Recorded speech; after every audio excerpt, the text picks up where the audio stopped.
danna subscribe sai ka danna ƙararrawa domin samun sanarwa idan mai uploading na sabbin bidiyon.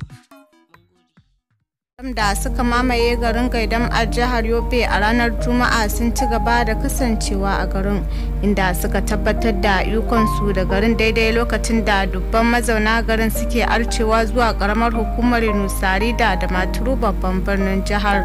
Sama da mazauna garin 2000 ciki har da mata da ƙananan yara da dattawa ne suke tattaki a kafa suna tafiya mai nisa domin neman tsira.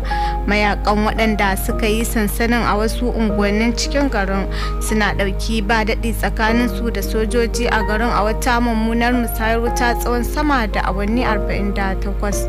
Mazauna garin sun gaya wa manema labarai cewa mayakan suna yi wa mazauna garin ikirarin cewa za su fatattaki barikin sojin da ke garin su tashe ta daga aiki, sai dai sojojin sun nuna turjiya sosai duk da kasancewar suna ɗarin kada su shafi fararen hula. A ranar Asabar an kashe wasu 'yan gida ɗaya goma sha ɗaya lokacin da wani abin fashewa da aka jefa wa mayakan ya fada gidansu.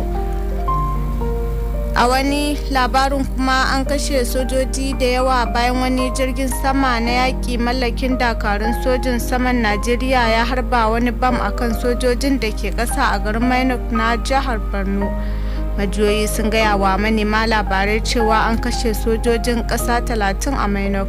Wata majiya ta ce sojin sama ne suka kashe wasu daga cikin sojojin bisa kuskure, yayin da mayakan Boko Haram suka kashe sauran.